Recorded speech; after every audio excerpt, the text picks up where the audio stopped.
हरे कृष्णा। श्रीमद् भगवद गीता अष्टम अध्याय का महात्म्य, 8वें अध्याय का महात्म्य। इसमें भगवान शिव कहते हैं, हे पार्वती, अब मैं 8वें अध्याय का महात्म्य सुनाता हूँ, आप उसको सुने। उसके सुनने से तुम्हें बहुत बड़ी प्रसन्नता होगी। लक्ष्मी जी के पूछने पर भगवान विष्णु ने उन्हें इस प्रकार अष्टम अध्याय का महात्म्य बतलाया था। दक्षिण में आमर्दकपुर नामक एक प्रसिद्ध नगर है। वहाँ भाव शर्मा नामक एक ब्राह्मण रहता था। उसने वैश्या को पत्नी बनाकर रखा था। वह मांस खाता, मदिरा पीता, श्रेष्ठ पुरुषों का धन चुराता, पराई स्त्री से व्यभिचार करता और शिकार खेलने में बड़ी दिलचस्पी रखता था। वह बड़े भयानक स्वभाव का था और मन में बड़े बड़े हौसले रखता था।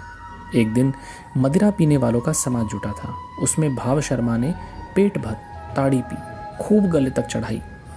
अतः अजीर्ण से अत्यंत पीड़ित होकर वह पापात्मा कालवश मर गया और बहुत बड़ा ताड़ का वृक्ष हुआ। उसकी घनी और ठंडी छाया का आश्रय लेकर ब्रह्म राक्षस भाव को प्राप्त हुए कोई पति पत्नी वहां रहा करते थे। उनके पूर्व जन्म की घटना भी सुनो।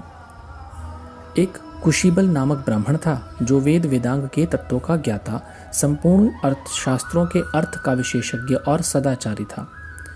उसकी स्त्री का नाम कुमति था। वह बड़े खोटे विचार की थी।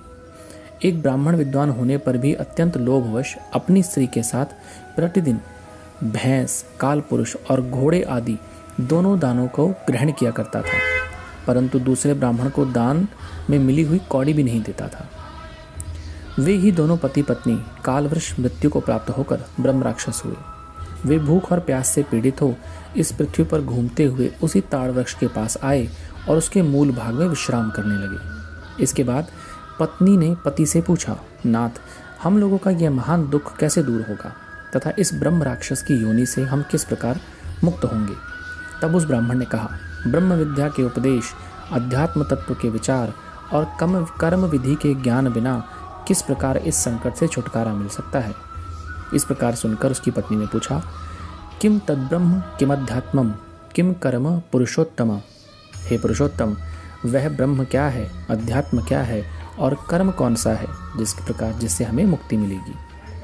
उसकी पत्नी के इस प्रकार कहते ही जो आश्चर्य की घटना हुई उसको सुनो। उपयुक्त वाक्य गीता के 8वें अध्याय का आधा श्लोक है।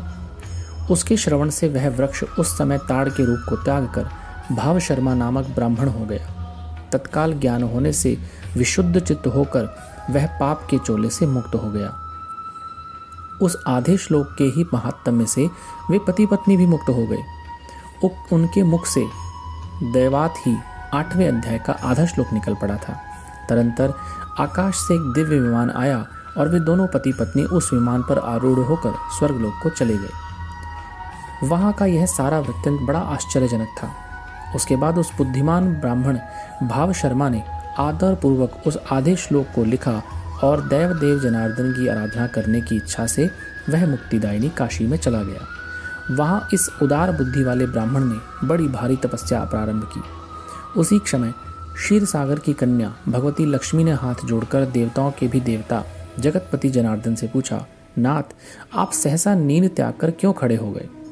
श्री भगवान ने कहा, हे देवी, काशीपुरी में भागीरथी के तट पर बुद्धिमान ब्राह्मण भाव शर्मा मेरे भक्तिरस से परिपूर्ण होकर अत्यंत कठोर तपस्या कर रहा है। वह अपनी इंद्रियों को वश में करके गीता के 8वें अध्याय के आधे श्लोक का जप करता है। मैं उसकी तपस्या से बहुत संतुष्ट हूँ।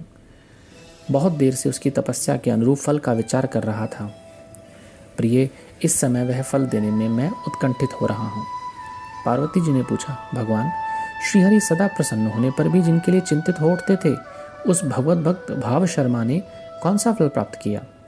श्री भगवान ने बोला, महादेव जी बोले, देवी, द्विज श्रेष्ठ भाव शर्मा प्रसन्न हुए भगवान विष्णु के प्रसाद को पाकर अत्यंतिक सुख अर्थात मोक्ष को प्राप्त हुआ तथा उसके अन्य वंशज भी जो उसके अन्य वंश में उत्पन्न हुए थे, उसके बाद जो नरक यातनाओं में पड़े थे, उसी के शुद्ध कर्म से भगवत धाम को प्राप्त हुए। तो पार्वती, यह 8वें अध्याय का महात्म्य थोड़े में ही तुम्हें बताया है, इस पर सदा विचार करते रहना चाहिए। इस प्रकार श्रीमद् भगवद गीता के 8वें अध्याय का पाठ संपूर्ण हुआ। हरे कृष्ण।